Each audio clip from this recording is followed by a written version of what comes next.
The thing with Yellowstar and Reckless is that mechanically they're worse than us, but they understand the game at an equal or higher level, and they play very good around the map. Basically means that they don't lose. And they don't care a damn bit about this Baron. Double kill over to Reckless. Spirit Promacia's his way. 2 more kills. Fnatic keep on rolling. Fnatic put on a dominant display. They know that they have a strong bot lane. Playing around them makes them even better and stronger. I would say that they know how to play around that. Oh, that's G2 on a fight. G2 expected perks. They have arrived. Schalke did not expect that at the cost of Trick and Expect's life. Schalke are trying to turn this one around, but Miffy says no. Expect is alive. He's inspired by Miffy. G2 have really good individual players. No hope left. G2, they're taking control of this fight. Massive advantages. Miffy has a really good understanding of the game.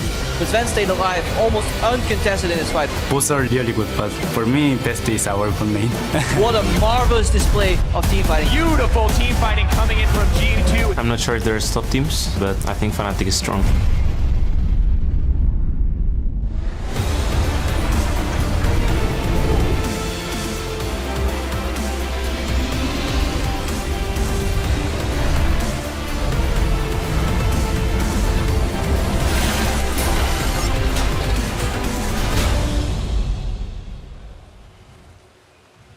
Good evening, ladies and gentlemen. Welcome to the European LCS. I'm Evie Schok, supporter, joined at the analyst desk by James Stress O'Leary and Mitch Kreppo Voorspoels. Now, before we get to today's games, we want to take a moment to send our thoughts to those affected by the attacks in Istanbul, Turkey, and victims of senseless violence everywhere in the world. Here in the European LCS, we are on to week 5 of the summer split, and with that comes the announcement of our summer finals, which will take place in Krakow, Poland. Here's a first taste of the event that will send the first European squad to Worlds 2016. Beneath the city, the beast stirs, tormented by hunger. That fearsome appetite, once kindled, will not be extinguished.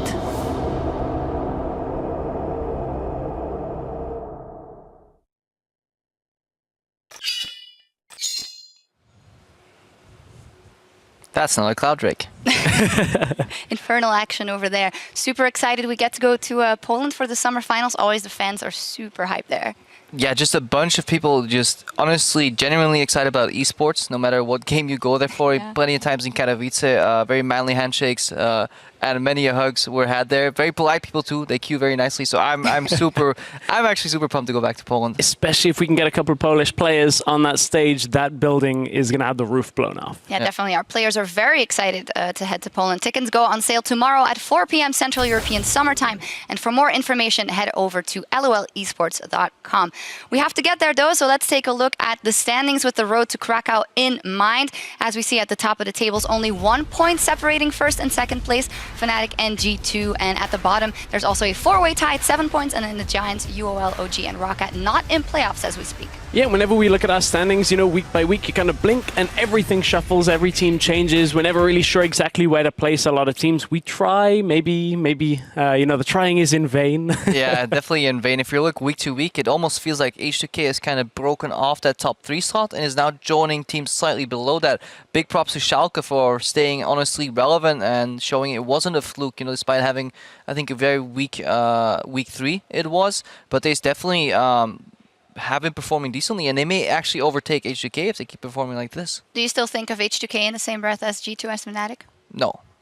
Not as of well. We'll see how everything evolves. Now let's take a look at the individual performances and the player of the game leaderboard. As said, our 2 top teams also have their 2 junglers there at 1 and 2. Trick, Spirit, followed by Cabochard, and a lot of interesting names in the top 10. Yeah, I think when you look at G2, although it's been predominantly a group effort, a lot of what the team is having go their way comes from Trick in the early game. You know, a lot of players would say, hey, but I've been putting up a lot of good stat lines. It's no surprise that these 2 are at the top. Where's the supports, man? No love for the supports. But yeah, getting player of the game Game Award is a team effort, obviously, but it shines through mostly in the jungler because when all lanes are doing well individually, that's when people like Trick and Spirit can really make their mark in a series, especially with their very kind of farm-heavy style, where then you see the jungle numbers reflected of like a 50 CS lead in the jungle, and that's such a stark contrast. And very often that's a trigger for a lot of people to go like, you know what, Spirit and Trick, they really carried this game, but once again, it's a team game. If everybody's not pulling their weight, it's very hard for a single player to shine as much. The only caveat there, maybe Smitty J last week, if his team didn't throw, he probably would have been the POG champ. A lot of junglers in that top 10 as well. Not Vitality Mighty Bear, though. And he is benched this week. Shook is back in. What do we make of that? So I think it can help Vitality significantly because he's used to playing with the majority of the team. We were discussing earlier about how the AD carry change affects that. I think we're in two different minds. I'm thinking Shook should be able to slot in a little better than Mighty Bear did. That's my position. I think Shook slots in, but it won't be as big of an influence rather than what the loss of Yarn brought to the table. I think the bot lane of Vitality seems almost non-existent right now. The only cool thing to look at is how Mighty Bear performed incredibly well in solo queue, but failed to translate it to the competitive stage. And the irony in that is that Shook never took solo queue serious. He was like trolling with Ashe jungle in like Diamond 3.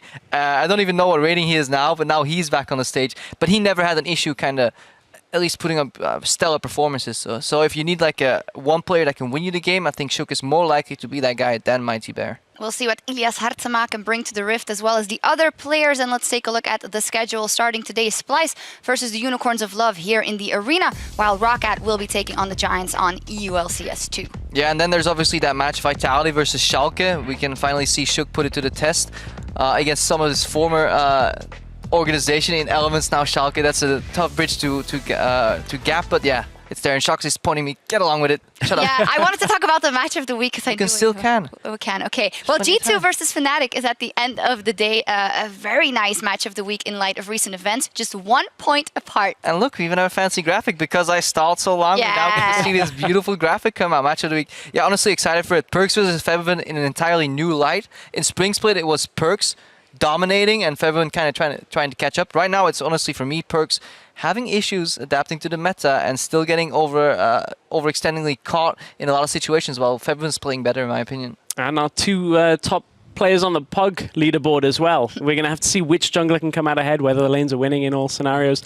Big test today. Yeah, super exciting. Let's also see which picks they might go to on the European metagame as it is developing. We took a look at the most picked champions and which champions had the best and the lowest win rate in those. So yeah, this is for champions that had over a certain pick rate, so not the one-off, 100% win rate champions. And we just take a look at some of the highest performers. Asterisk is surprisingly the best performer here with 71% win rate. And contrast to that, the Jhin surprisingly so low, only 6 and 11 here, despite many carries praising that he's honestly tier 1. They're playing it aloud in solo queue to great effect. So I wonder if that Jhin win rate will be influenced in the coming week. Well, we have seen a lot of different teams playing Jhin at different spots on the table, so that's a really interesting one for me overall. I mean, Roccat have played it 4 times, only won once on it. There is one champion not on that list that we're expecting a little more to come up, and that is Shen up in the top lane. LCK are prioritizing it very highly. In Challenger, we had it first picked in 5 of 6 games this week, so keep your eyes on top lane for that too. Yeah, and that Vladimir had a rocky start, but I think last week it went 6-0, and that's why it should be permaban right now. The average KDA was something like 13 in total for Vladimir as a champion. So despite it only being in 3rd place for winning champs, it's likely going to be permaban today. Yeah, I think so as well. And with so many power picks on the table, we want to hear from you.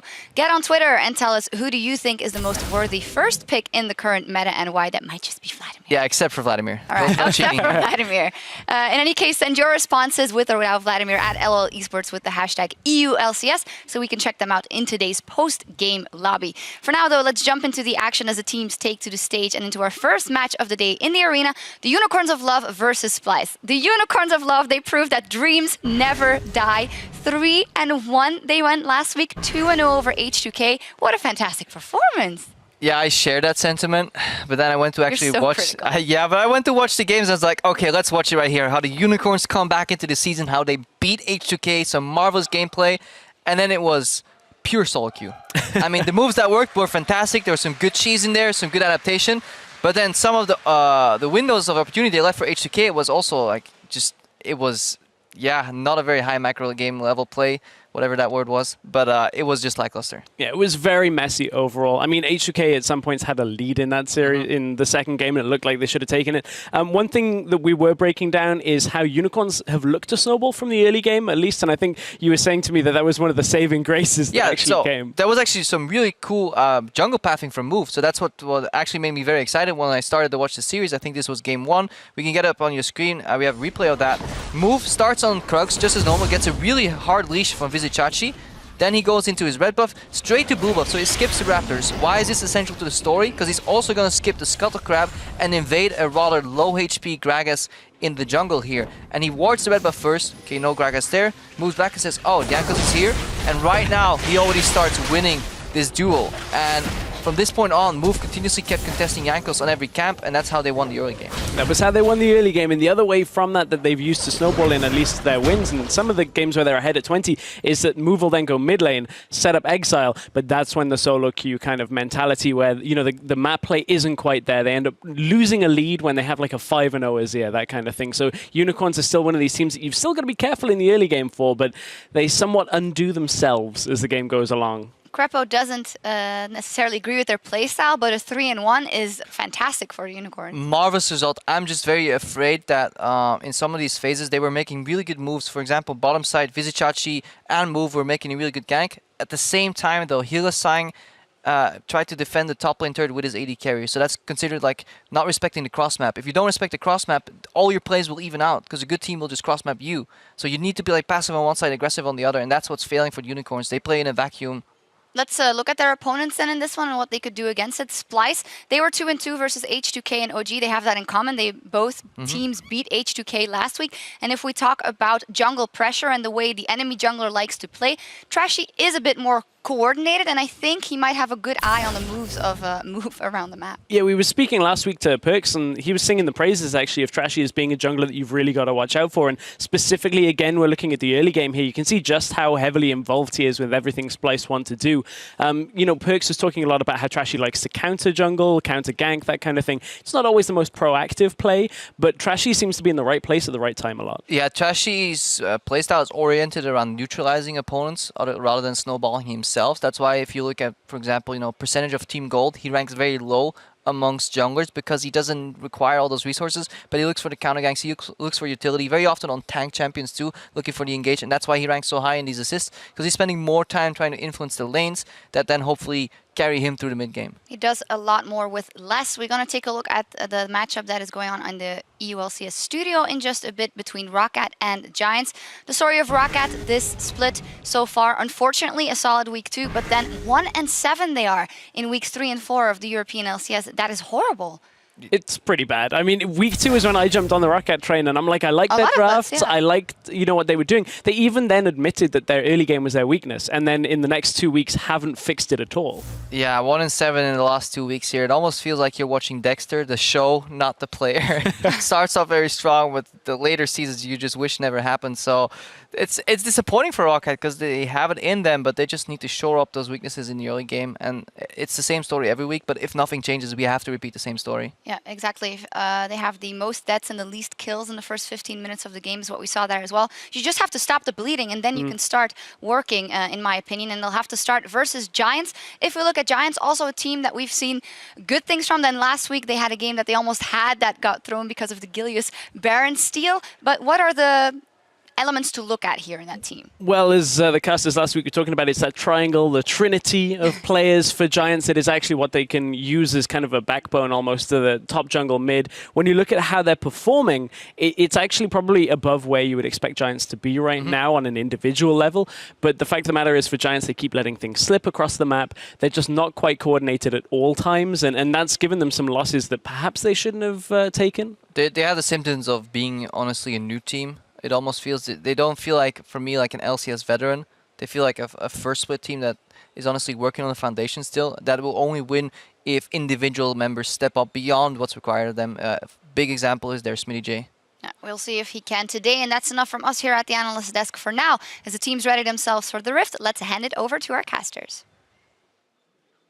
Thank you, Shocks. Daniel Sivadracos here, joined by Andrew Vedius Day to bring you our first match of the day here in the arena between Splice and the Unicorns of Love. And I am very excited for what is likely to be going to be a glorious series between these two teams. And you know, I do want to say that that tie is pretty glorious on you, Mr. We'll have to look at it later, because right now we got to keep our focus on the teams. And the teams are just about ready for picks and bans, so let's take a look at our lineups. Loading into the red side of the Rift, it's the Unicorns of Love. Vizichachi in the top lane, Move in the jungle, Exile in the mid lane, AD carry Veritas, support Hylissang, and of course, Coach Sheepy. Now, they had the Dream Week last week, and they want to try and keep their dream alive, but the team that's trying to wake them up is Splice on the other side of the Rift. So in the top lane is Wonder, Jungler will be Trashy, in the mid lane is Senkux, with AD carry Kobe, support Mickey, and Coach Yamato. And of course, looking at this team, looking at this lineup, Trashy, the center of a lot of our center of attention for us in a lot of cases, but on the opposite side, Mickey in the bottom lane doing so well overall. And before we get into the draft, let's take a quick look at some of the amazing support plays that Mickey's been able to pull out. Mickey has just had a really mechanically proficient performance. Tempered Fate makes Shulker golden, but there's no gold medals for you! Mad props to Mickey, because he's been landing so many phenomenal bindings in these fights. Mickey single-handedly made that play. Hang on, freeze, caught, teleport. On golden, in comes Trashy. They're looking to see if they can get the catch and freeze! And there's even more following through. They get a double stun. Vander's gone. Kabi with the kill. And all of a sudden, H2K are dropping like flies. Absolutely stunning performances coming out from Mickey, especially on that bar. But he's been able to do some pretty impressive stuff on the Thresh, the Braum as well. But I think no surprises today if we see the Bard banned or picked away from him. No, it definitely would not be a surprise. It just allows Mickey to have that playmaking potential, and we have been praising Trashy a lot. And you know how important that jungle support synergy is when Mickey is allowed to get these Bards and when he's allowed to make those plays, that enables these two to really shine and get the picks that they want around the map. Absolutely, and I feel like even if Trashy doesn't get ahead in the early game, Mickey can always bring it back. Once you get past that 20-minute mark, he can throw out a Tempered Fate. They can look for those picks. But we'll have to see if it's going to be a priority today, because things are getting changed up a little bit here in picks and bans. Sion taken off the table. I mean, Olaf, Trundle, we've seen you guys before. We'll just let you through. Why Sion? Explain. Full AD Sion top. I mean, crazy stuff coming out. This is absolutely unbelievable right now. I'm almost not believing that these are real bans. That's an interesting ban rate, 1.2%. That's, Okay, Aurelia taken off the table too. Every top laner, I get if Sion's the top laner, who knows? Vladimir taken off as well. Talia banned. There's not even a number under her because she's never been picked in the EULCS, but immediately Splice putting priority on what could be a support or a mid laner, locking in that Karma. Okay, so many things to talk about right now. So let's just start with some of the bans that we've seen from Splice. I like the ban towards Aurelia. We've seen Chachi stepping up a lot more on these carry-style champions. The fact that Olaf, Trundle, and Aurelia have been taken away from Chachi says, okay, you're now running out of carries left to play in the top lane. What are you going to look to prioritize? And this Talia ban, clearly Unicorns know something that we don't. But the fact that Splice have picked up that very early comment says, we know you're going to go for the Bard. We want to just pick up this very powerful support right now that sets up nicely for roams, very good at setting up engages, and overall a very well-rounded support. And I feel like this pick ban phase is so quick because Bard, Rek'Sai locked in, Bard as predicted coming in for Mickey, the Rek'Sai as well, a great pick in the hands of Move, but second rotation for Unicorns of Love, we'll get to Splice in a second. Shen immediately locked in. This was the pick we were looking for coming into this week. We've seen so much prioritization for Shen in the Challenger series, and over in Korea, they still heavily value this tank top because they like to run a carry in the jungle. But Unicorns of Love, they're just saying, look, right now with all these top lanes gone, we want to pick something safe. We want to pick something that can have a lot of global pressure and synergize really nicely with the Rek'Sai. So we're just going to pick that one up, and they're saving that last mid lane pick to make sure that Exile has that power pick in the mid. Overall, I think a very solid strategy, giving comfort over to Exile. We've seen how good he can be if he gets that winning mid lane matchup and Move with the tools to make it happen as well. But Gnar for Wonder in the top lane, matched up versus the Shen. We've seen Gnar bully out a lot of those top lane champions. How do you expect this matchup to unfold? So typically, because he has the range advantage, he can push that Shen around, but Shen being Shen, he doesn't naturally have that many bad matchups. He can just play pretty passively, he can get through the laning phase, and that's just what makes him such a safe top laner. And the fact that Splice had picked somewhat of a weird composition, to be totally honest, because it just seems, honestly, just off the bat, it seems a little bit all over the show. And I think we're going to have to talk about the top lane matchup as we get in the game, because things have changed very rapidly. That's not going to be the Karma support. It will be the Karma mid lane, putting the Braum into the hands of Mickey. Hylissang picking up the Bard as well, denying that away. This is really interesting adaptation from both sides. Anivia, this looks... I feel like this isn't a patch we've seen before with how massive the differences are in picks and bans. And we're still on 6-12, so with all this crazy stuff coming in, the teams have clearly learned something that we have not. But just looking at the composition from Splyce, they do have a bit of a poke composition with the Karma and with the Nidalee, really good at just basically hitting your opponents from a long range, because they do scale quite nicely into the mid and late game. But come these mid-game fights, it's going to be very much around building for the Lucian. I expect him to go towards the Essence Reaver into the rapid fire cannon. We saw Cobby do it last week up against Origin, and it worked very nicely for him in the late game fight. So I feel like Splyce building a bit of a composition where they have the Nidalee for the good early game. They're going to transition nicely into the mid and late, relying on Cobby to be that big character. Interesting decision on how they're prioritizing this. I think very unusual pick ban, we can say. A lot of the picks, I mean, Anivia, definitely something we've seen be more popular in the hands of Senkux, now being picked up on the opposite side for Exile.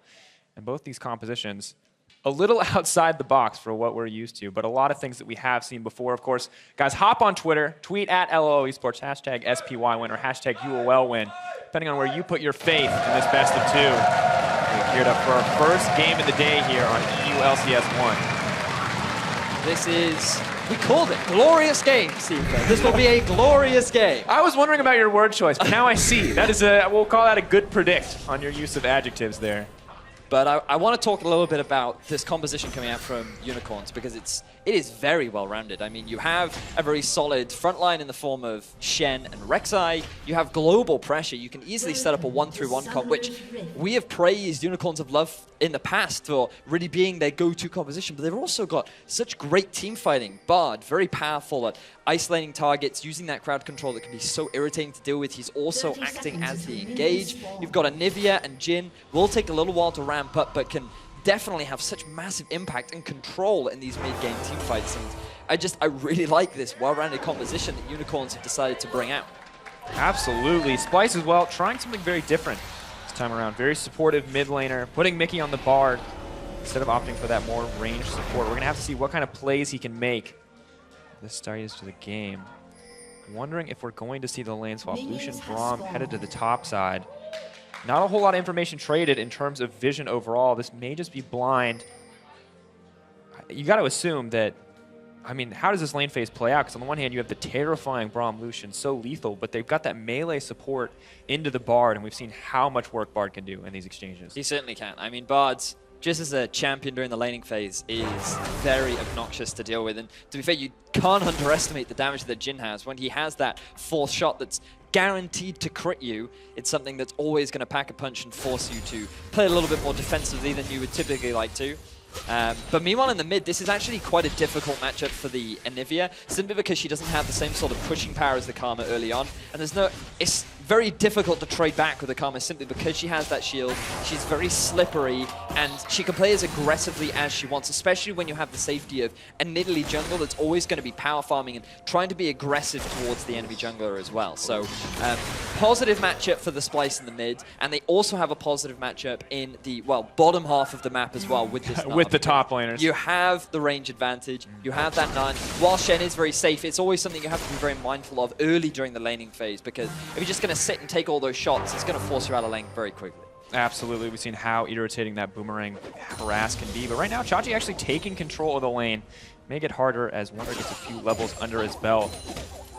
Interesting as well. A lot of pressure on the top side coming in from the Unicorns of Love. You can see Cobby taking tons of damage in that exchange.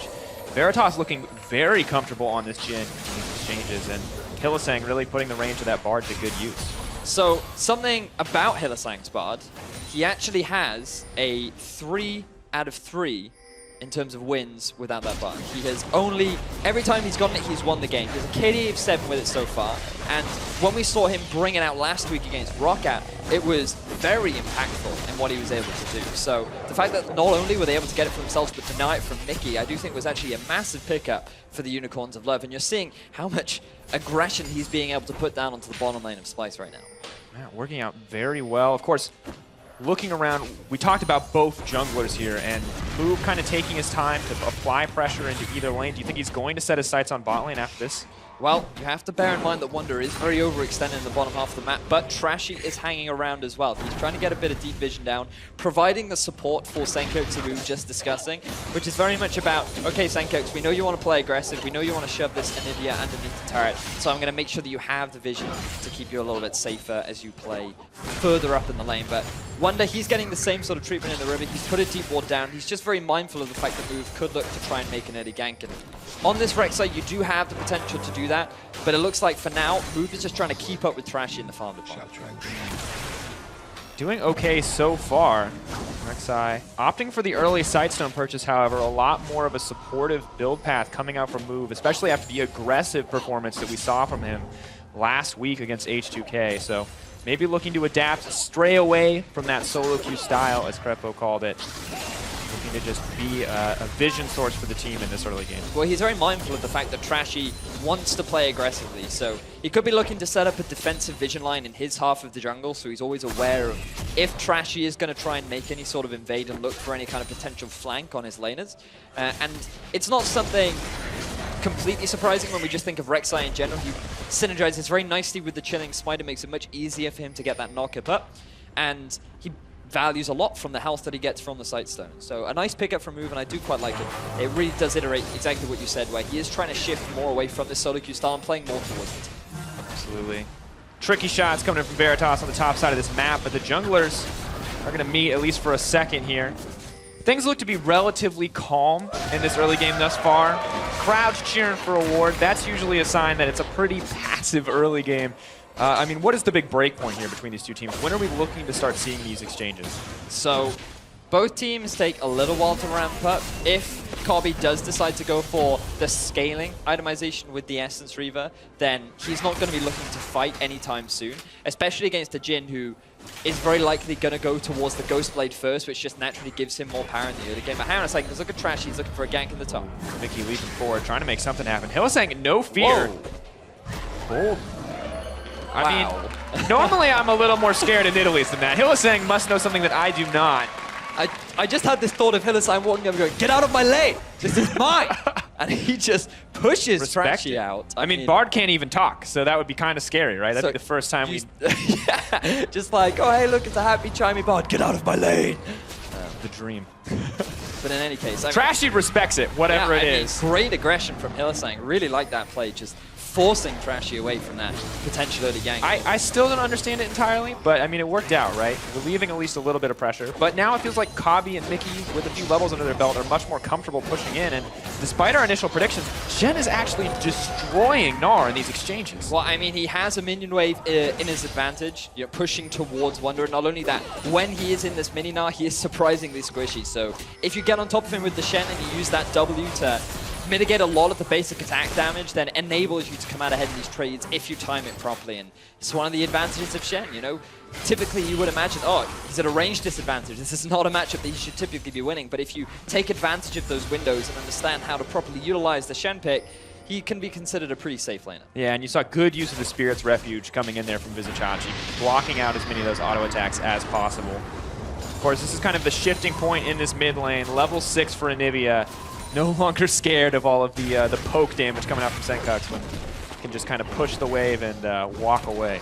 Yeah, he's not going to get shoved underneath that turret anymore. Now that he has his wave clear ability, he should be a lot easier. And he has actually decided to go for the teleport. On Anivia, it's not that bad. Last week when I was casting with Trevor, the thing that we have to bear in mind is if you're going to run a teleport on a mid laner, you have to be very mindful of how you decide to use it, simply because as a mage, you don't want to be setting up the TP flanks. It's not really the safest thing to do, but on Anivia, because you have that wall, you have that extra bit of utility, you can take a couple more advantages of the teleport, but you're not really going to be putting Anivia on the side lane. So it's not necessarily the optimal summoner spell, but it's one of the mid lane mages that you can get away with running it. Absolutely. Well, while Move is spending some attention down on the bottom side of the map, Trashy is going to move to pick up this red buff. Move looking to make it a trade. Interesting use of pressure on both sides. You saw Mickey getting cheeky, throwing down some vision in that jungle, making sure it'd be easy for them to clear out overall. Once again, though, things relatively calm. thus far. UOL taking their time. We saw them kind of start out very explosively in their first game versus H2K. Things going well. We do see Lucian picking up the BF sword, so it looks like your initial prediction was right. We will see the Essence Reaver stepping away from that Black Cleaver Youmuu's Ghostblade build that's been so popular in the last few weeks. Chachi playing hyper aggressively because he knows the move is here to provide support, but he doesn't quite have the minion wave to go for a dive down onto Wonder, so they're just going to disengage from one another. And things are relatively slow, and I want to backtrack to a question that you asked me earlier on, because when are things really going to explode for these two teams? And we noticed that Ocean Drake is the first dragon on the map right now, and that could be a point of contention for both these teams, especially for Splyce, who have a bit of a pseudo-poke composition. You can gain a lot of value from that Ocean Drake, but both these teams, again, very much about scaling. The Jhin is going to hit a nice spike with the Ghostblade, but because he's laning with, he's not laning with, but because he's on a team with an Anivia, who typically wants to make sure that she has the Rod of Ages completed, decide to go for a tier this game as well.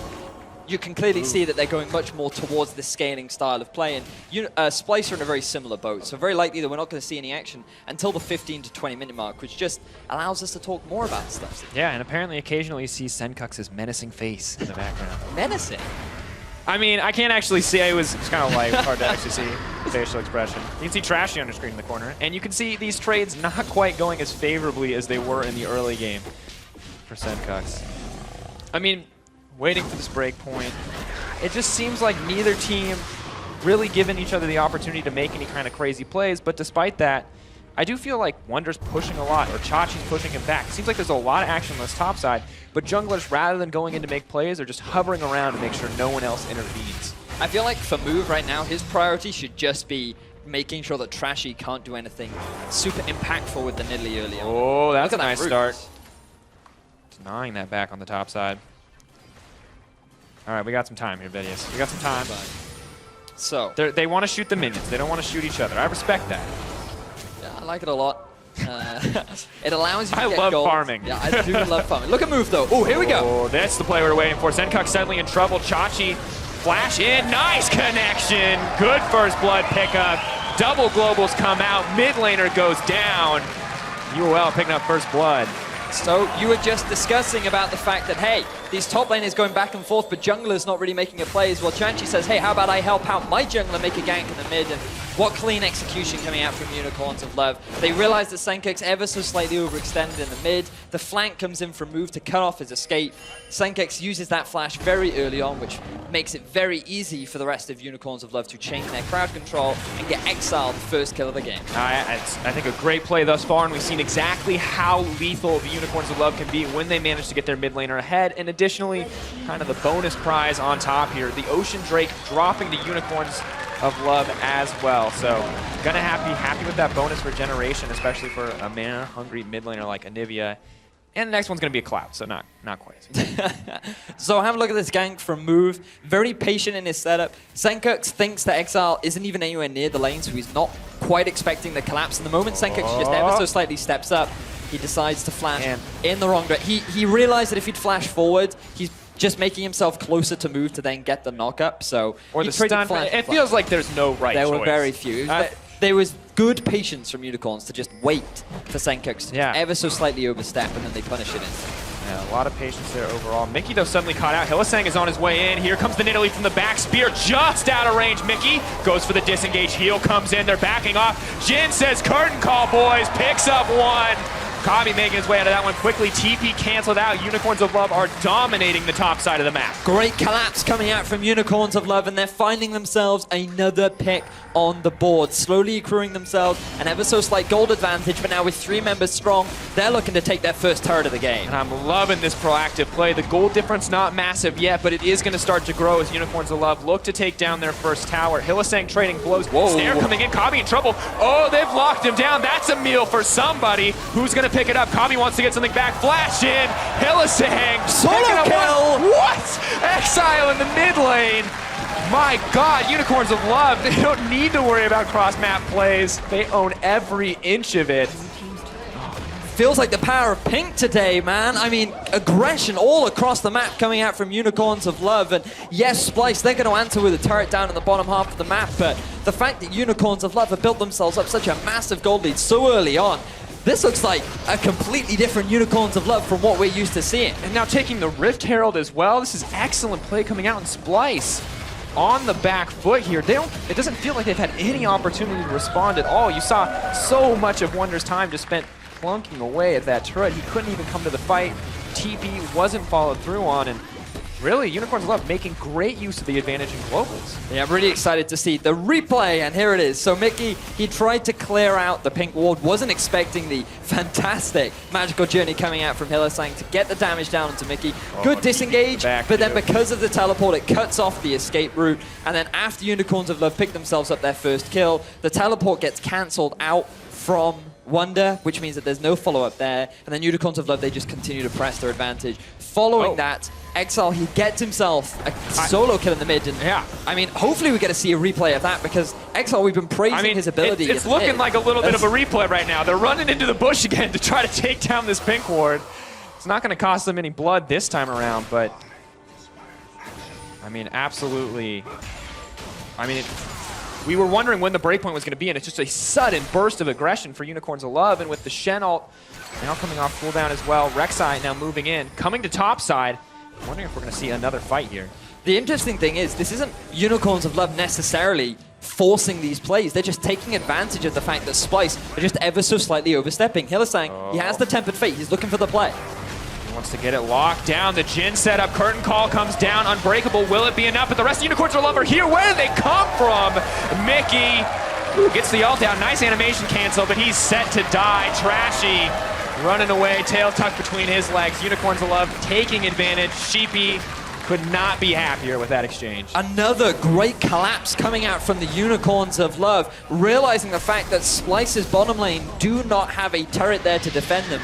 All of the vision control is in favor of Unicorns of Love. They set themselves up the flank, and they get another 2 kills to add to their collection. Phenomenal stuff coming out from the Unicorn. Where is Wonder in these exchanges? I mean, he just cannot get a break. He's going to have TP soon, but all he's been able to do is push on the bottom side of the map, whereas Chachi, involved in 50% of the kills thus far, just feels like he's always around. I mean, how do you compete with this global pressure, though? Move. He has his ultimate to go from one side of the map to the other. He can go from base to a lane instantly, and then to make matters worse, oh, you thought this was a 3 versus 2? No, we've got Chachi there, who not only has the teleport, but the Stand United as well. And it's just so easy for Unicorns of Love to just make these proactive map plays all the time that if they want to react, they can, or if they just want to set something up, they're doing that as well, and Unicorns of Love are having a fantastic 15 minutes of this game. I love the way you break that down. Just, oh, you think it's 3 people? No, it's 4. You were wrong. Bam, I'm here. Fight me. That's what I imagine Shen would be like, you know, just out of nowhere. He just pulls his mask down, he's like, surprise, it's ninja time. Is that what it is? Surprise, it's ninja time? Yeah, that's what I imagine he says. The original Vedius Shen VO? Yeah. Hey, man. Cast long enough, maybe you'll get the opportunity. Oh, Wonder locked down. That is so much damage coming in from Veritas. Ghostblade. We're letting him chunk through that mini-Gnar health bar. Exile still trading blows here with Senkux, but Senkux almost out of mana. Blue team's turret has been I mean, we're 16 minutes in, and the Unicorns of Love have a 3K gold lead and are continuing to take down these towers. They own the top side. They're giving this over to Chachi, and now Veritas and Hylissang pressuring in on the bottom. I mean, this might be a little bit preemptive, but just looking back at the standings, remember that if Unicorns get themselves a 2-0 in this series, they're now equal to Splice on the standings, and that's the impact that these 2-0s can have. So the fact that Unicorns of Love have got themselves such a powerful early game really is impressive. My only caveat to this is Splice were in a similar situation against Origin last week, and Origin, they tried to force a fight with that split push Jax, and it ended up backfiring. The Splice were able to find their way back in. So the big question for Unicorns is, how can you close these games out? Absolutely, and it's something we heard the analyst desk talk about as well as the Unicorns of Love. We know they can get good early leads. We're witnessing it right now, but when it comes to those clutch late game decisions, can they keep it consistent? Can they keep that same level of map awareness and kind of macro proficiency? Because we did see a really interesting stat the other day, the fact that if you have a goal lead at 15 minutes, then you're only 75% more likely to be actually win the game, which means that here in Europe, we are actually struggling to close out these games, as it does look like the Splice potentially setting up for a collapse onto Exile. Exile maybe in trouble. Mickey running forward. Spear just barely missing. And the wall going to say no go to Mickey as he tries to close that one in. Suddenly Unicorns of Love are looking to set up here. Oh, Trashy, don't chase the Bard! That's rule number 1! Oh, Trashy now set to fall. Can he make it out? Chachi gonna grab that kill. Is the action gonna keep going? Mickey running out. Here comes the Anivia. Stun goes in. Great hop to safety. Nice. But Mickey blocked out by the wall. The Unicorns of Love feel unstoppable right now, looking for their 8th kill. Mickey once again trying to disengage. He's gonna drop an Exile on a rampage. Trashy, he followed the Bard journey. I mean, it is a magical journey, but only for the person creating it. If you're going to try and follow him on that, then you're going to get punished because, I mean, you just walked into 3 people. Did you forget that there's a Shen in the game? Guys play with the Bard. They know not to follow. I know, right? I mean, a little unbelievable, bit Trashy. here. We praised him so much for his very impressive performance coming into the split and to try and force a play, try and find an avenue back into this game to then just result in misery for Splice. But just at the same time, we can see he has that massive CS lead, and maybe he's feeling the pressure of having to be that carry because he's trying to make something happen. But you can see he feels pretty safe right now because he has the vision around him, but he just wasn't expecting Hylissang to be in the bush. Then with the rest of his team following up behind, he thinks he can force the play, but there's the Shen ult. Then Splice suddenly or Trashy even suddenly realizes, boom, it's surprise ninja party time, and then he ends up on the back foot in a 3 versus 1 scenario, and then Mickey gets caught off by the wall. He ends up going down as well, and Unicorns pick themselves up another 2-0. Aside from the surprise ninja party, as we're now going to call every Shen ult, I mean, they're just not respecting the range and the engage potential of this Jhin, whereas Unicorns of Love seem to know how to use it perfectly. Veritas, nowhere near that fight, happy to throw out a snare and immediately just try to blow him away with that ultimate. So we're now at the 20-minute mark. This is the point at which I thought the game would start to blow open, but it has already blown wide open. 8-0 in favor of Unicorns right now. Cloud Drake is up on the map, and I feel like Unicorns, they're in a position where they can just pick that one up for free. Splice don't want to try and force the fight. They're more interested in this. What is that buff that gives you 45 bonus damage when you take an Elder Drake? Is that the buff? To you? I can't remember. That feels like the one that matters, right? Yes, that is the one that matters. As Unicorns, they're going to pick themselves up the tier 1 in the bottom lane. So now that's every single outer tower gone. The only one that Unicorns have actually lost is that tier 1 in the bottom lane for themselves. And that was because of all this cross-map plays that Vizichachi has been setting up. And now Unicorns may be moving up to the top lane to collapse, but Kabi and Mickey are doing work onto this tower. Looks like they've decided better of it. So despite the proactive movement on the bottom side of the map, they are giving something back in exchange, and the goal lead only 4K in the Unicorns' favor. Now that's very big at 20 minutes, but if Splice can stop the bleeding here, may be able to come back into this one. We have seen Kabi carry on this Lucian before, and he is going for a build that allows him to have more of an impact towards the 25 onward mark. So I don't want to completely count them out yet, but right now, to me, it feels like Splice just have no answer to this Shen. And the fact that there were so many bans towards the top lane in the draft, and then they didn't prioritize the Shen just really surprised me. Splice. Now Splice may be behind, Wonder may be struggling, but that was a sweet red buff steal, and will be a nice little something. Get the spirits up here in the dark times for Splice. That's actually really interesting. Exile, level 14 right now, decided to take 3 points in his Flash Frost and then actually max his W. So a bit of an unconventional build that I actually quite like because it is allowing Unicorns of Love to find these picks across the map, and notice that Splice are actually very good at running away, so if you cut off their escape route, then it just makes it easier to get those picks. Yeah, absolutely. Zone control is something we talk so much about, and Anivia with that wall, with that ultimate, absolute easy way to set up and close off in those team fights. Interesting here, Unicorns of Love slowing down a little bit. They've broken down those outer towers. Now it's a little bit harder to make those plays across the map. And you can see a lot of teams start to push out their vision lines, and we're not seeing that from Unicorns of Love quite yet. Well, the question is for Unicorns, what do they go for now? Because it's 20 minutes, and they've taken all the tier 1 turrets. They got themselves the Rift Herald. They got themselves all of the dragons. And Unicorns at this point are just like, wait, what do we do now? Well, we've got everything. Everything belongs to us. So the priority needs to be setting up vision control around the Baron. I mean, trying to force a play this early on could be very risky, but if you just look at how powerful your carries are right now, Unicorns of Love are actually in a position where they could go for that sort of a play. They have the vision control they need right now, and all they need to do is, the Baron is the next proactive play, because they do have pretty good siege though with the Anivia and the Jhin. You can make some really good picks underneath that turret when you combine it with the wall as well. There are many options for Unicorns of Love right now, and as you rightly said, they seem to be a little bit undecided as to the next objective that they go for. Yeah, you can see Splice not quite so indecisive, moving around as a pack here. Kabi, Mickey, and Trashy making sure to clear out this vision. They know that Baron is the next objective on the table. They do not want to give Unicorns of Love the opportunity here.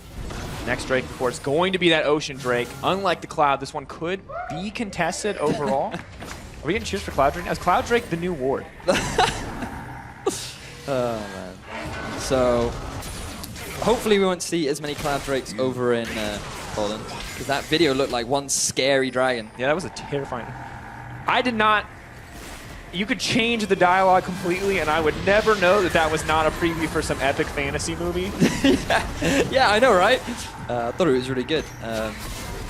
But quickly backtracking to this game, it looks like Unicorns of Love, they want to try and set up a siege onto the turret. I mean, if we think of a really great combo that Deficio was talking about last week of the Casio and Jin, where she throws down the miasma and then he can land the root. Hang on a second, speaking of roots. Trashy caught up once again. The CC chain, no opportunity. Unicorns of Love want to keep this train rolling though. Senkuk's caught out, no way out. Double kill coming in for the Unicorns of Love. They're moving to the Baron and they have the control necessary to burn this one down. Unicorns of Love, they don't need to decide what plays they have to force because Splice are simply walking into their hands. Trashy, I know it's only 20 minutes into this game, but Unicorns of Love have such a massive lead. You cannot be trying to contest that blue buff because you're just going to make it so easy for Unicorns to get a collapse, and they're going for more. Oh my gosh, did not get the lockdown there in the end. Unicorns of Love still hungry for blood. Veritas waiting, running forward with the Ghost Blade. There's the stun. No, Wonder on the opposite side. He's not going to get a chance. Veritas on a killing spree. Unicorns of Love absolutely own the map. They're moving into the mid lane. Not only did Unicorns of Love get themselves the Baron, but Splice,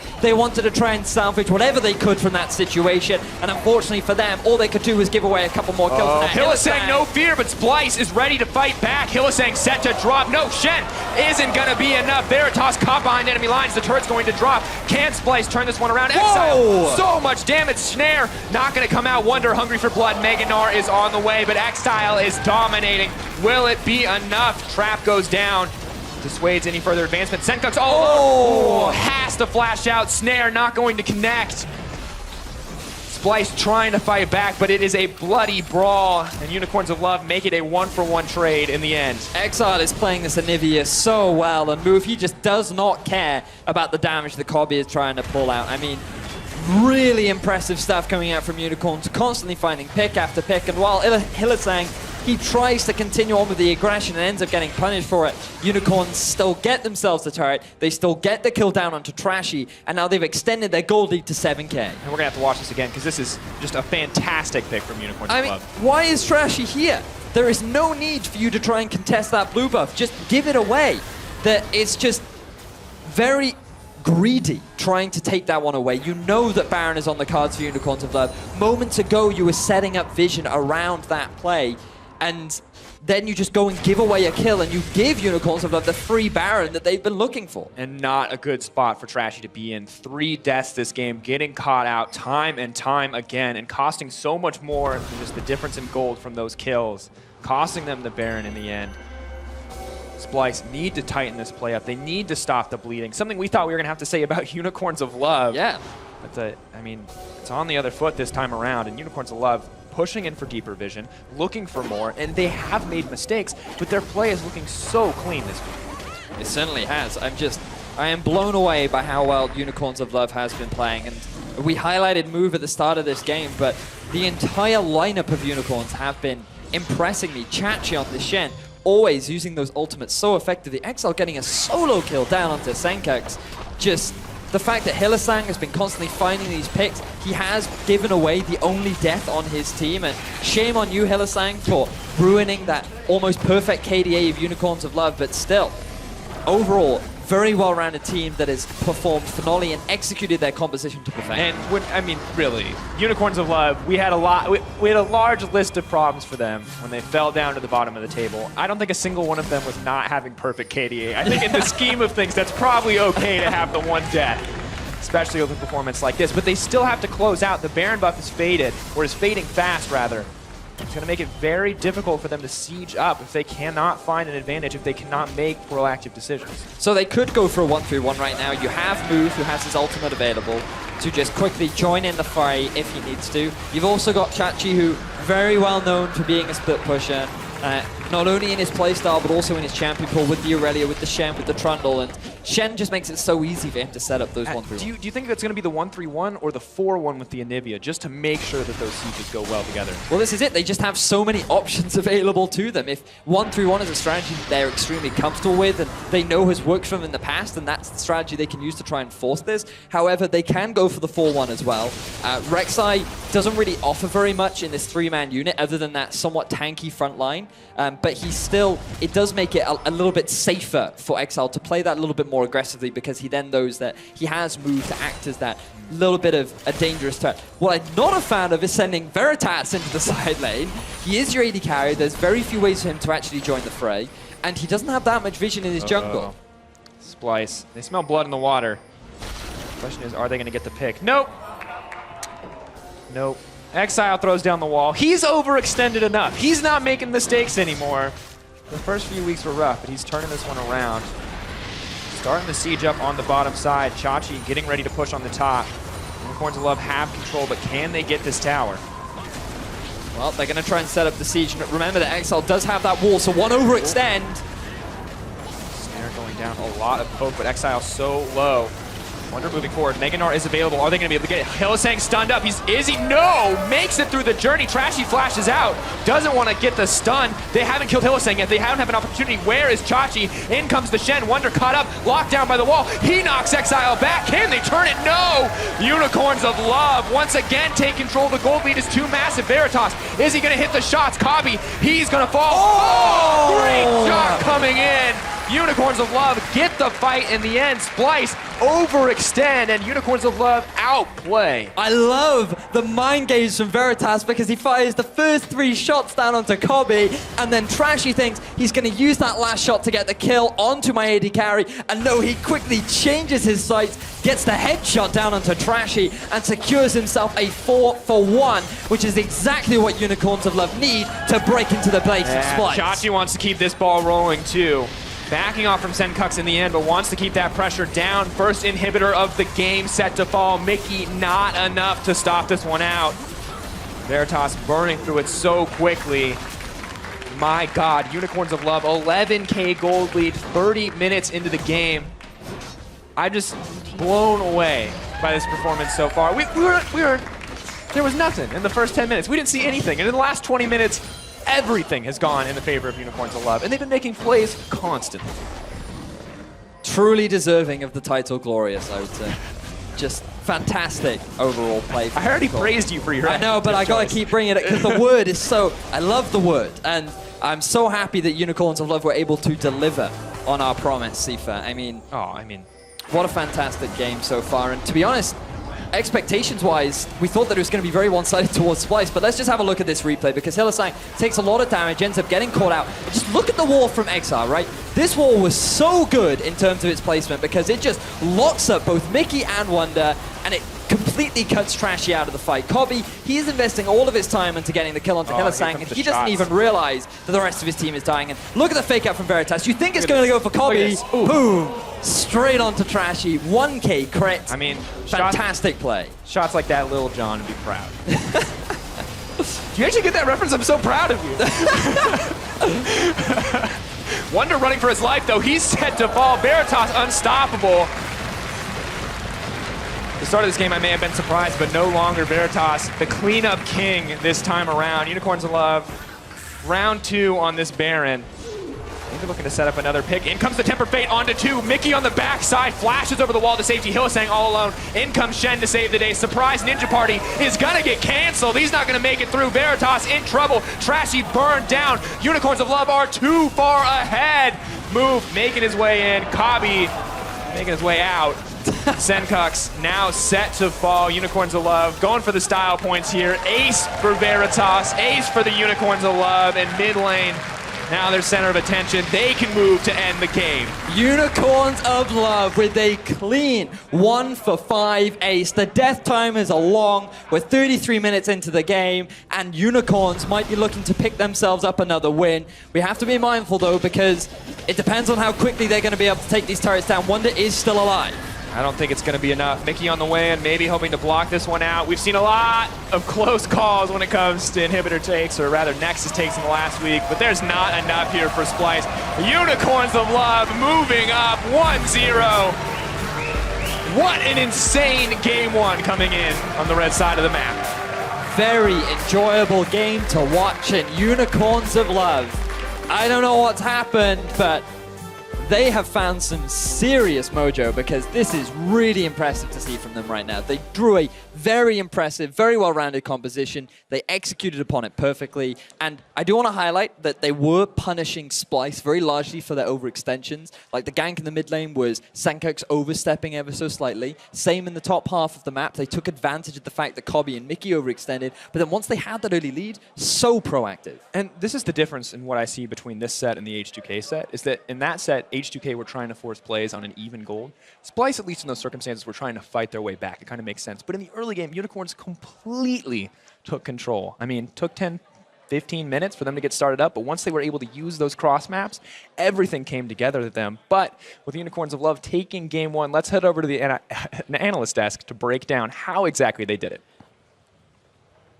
It's okay, we still love you, Sifa. Welcome to the haha analyst desk. Just let it go. No.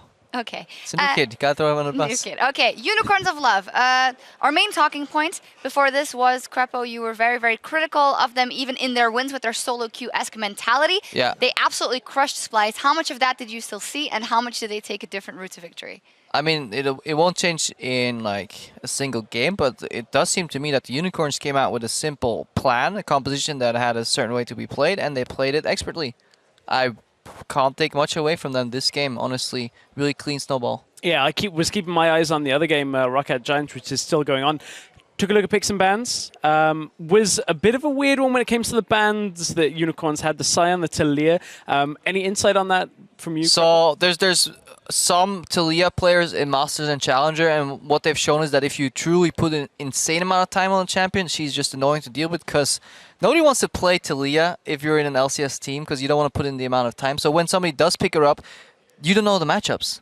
Like, most of the time you know a matchup one way and you can extrapolate the other way, but because you don't play Talia and usually nobody else plays it, it almost becomes one-trick status. It's similar to what Bard was at the start. As for the Scion, Mickey plays it in solo queue. Very often Scion Jhin is an actually super strong lane, because from a brush it's almost impossible to get close to it, because the stun from Scion comes out of nowhere and sets up very well. And the creep push mechanic always tags you, and then Jhin W can follow up because you're a tad slow too. So it's actually a really interesting lane. Very playable with ulti, a lot of different lane, like kind of power spikes, play patterns that you then need to play around. Let's talk about the champions that were in the game, Yeah. of course, and take Let's a talk look. about them. Let's take a look at some early replays rather, because it got out of hand quite quickly from the Unicorns of Love. But you initially said, well, this is Splice being out of place. Our narrative here is kind of like, it looks like Splice is honestly giving up sloppy deaths, like Mickey X is contesting a pink here. I mean, fantastic punish and really good collapse here from the Unicorns every time. Like here, Kobe is deciding to fight enemy support, uses dash, then realize, okay, enemy support, I got snare, now I get tempered fate here. So sloppy play from Splice, but also good punish from Unicorns. It looked like good punish. What was Trashy like in this? Because obviously he was on the Nidalee rather than the tanks we talked about. Yeah, since he was playing a different style, for me, it felt like he was slightly uncomfortable. He wasn't like out farming his opponent as much as I think he should, especially against like a Sidestone Rek'Sai who has no dueling prowess whatsoever. But the main difference in this series came from, honestly, Javiz Chachi and his presence in the map. The Shen pick into the Gnar actually did better. Called it. Yeah, Stress has been talking all day about Shen. He does so well in a lot of melee matchups and surprisingly well into the Gnar matchup too. And it's a funny one because I went on a long rant in Challenger that I didn't think the Challenger games were affected by Shen significantly, that it was the first pick. But this game, on the other hand, we were taking a look at some of the plays that actually were made by Chachi on the Shen, having that impact across map. And when we look at some of the kills that happened, especially coming from the top lane, you can see perhaps Yamato's had that influence with the rest of Splice, you know, try and fix some of this cross-mapping. But it's Unicorns that actually come out a lot better from it. These plays where Shen's coming in early, he did the same with Moon move on the first blood, ults in early, appears the numbers are in their advantage. So the common factor in the first replay set that we showed you and then this phase has been Vizicachi and his presence. He went even in lane, teleported mid to get the first blood, which we didn't replay here. Then he went in teleport in 2 different instances to influence the fight, and these were proactive plays. This was not the Unicorns reacting and being like, oh, we need to make something happen. This was 4 of them playing on one side of the map, leaving no room to be punished, whacking away on Splice, and Splice just couldn't withstand the pressure whatsoever. So this was super clean, well executed by Unicorns, and we gotta give props where props are due. Like, we criticized them for solo QS gameplay last week. This was a very clean victory from the Unicorns. Let's take a look at a final team fight. Obviously cleared out very cleanly, and if they did get caught, they could still manage it because they were super far ahead, but also the way they played this late game. Yeah, because they approached their comp correctly, which is kite, and then turn with a Nivea wall. You want to just isolate Veritas so he can stand still and do damage here. So they get rid of the front line first, Wunder, then this beautiful wall separates the jungler, keeps people at bay. Hildesign can soak damage all he wants, he's done his job here. But look at Veritas, he's full HP, and if a Jhin can engage in phase 2 of a fight with that ulti, you can never run away from a Jhin. Like, it is impossible. So if you approach a team fight against a Jhin, that's why you need to win it early and hard, or otherwise those bullets on the way out will just hurt too much. And he's helping to get that win rate of Jhin up because it wasn't too good here in the European LCS. Player I mean, there's another Jhin going on in Rocket right now. Yeah, there is. Player of the game, though, here in this one first, Vizicachi, obviously. The Vizicachi we love to see because we know that he can do this. And I don't know if it's because of how strong Shen is at this time or how he fits, but... Chachi's a player right now that I want to see this Chachi a whole lot more than last week's, because even last week, Chachi was sitting in a lane 1v2 and people walk in, he burns his flash. So I love Chachi's performance in this game. Looked very, very solid. Ooh, sheepyception right there. Double.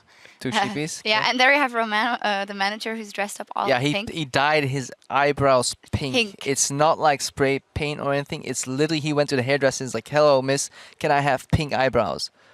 And she raised her eyebrows and she did it. Yep, yeah, but that's dedication. That's dedication. 1-3-1 on the weekend. He dyes his eyebrows pink. What's next? We're gonna see. We don't want to see what's next. One game up here, the Unicorns of Love, and that was here in the arena. However, over on the other stream, Roccat versus Giants Stress, we also saw some very interesting picks. Yeah, well, we've got the Jhin we were talking about, which is a little less interesting, perhaps. We've got Lissandra top lane currently for Parang. We've got Airwax trying to run the Hecarim again out of the jungle. It didn't quite have the success last week. But honestly, this game, Giants started out really well. A couple of proactive moves into the mid lane, punished Betsy on the Swain that Roccat haven't had in such a long time. Slowed down a little bit. Giants were making a few odd mistakes, trying to start fights where perhaps they didn't quite have the angle with their composition, which wants to kind of counter-engage. But Giants managed to take a Baron, take a 5-for-1 fight, and have cracked open 2 inhibs for Roccat. So Roccat are really on the back foot right now. I'm loving this, though. Lissandra, Hecarim, Swain. It's such a hard comp to play, though, because these are all kind of like... I mean, Lissandra is primary engage, technically if you come from a flank, but in a comp with no front line, it's hard to kind of get your flanks going. Seems like there's another fight going here finally. Yeah, Jock's play by play. Oh, here we go. Airwax getting caught. Can he live? No! Cassiopeia is unstoppable, and Jhin going for the execute. Oh, Cassiopeia. Now we need a pun and you're done. Yeah. Well, no, I'm under pressure. I can't. Well, I mean, it looks like Roccat are done right now at that point. Another Baron on the board. Oh, Maxwell is going all the way through.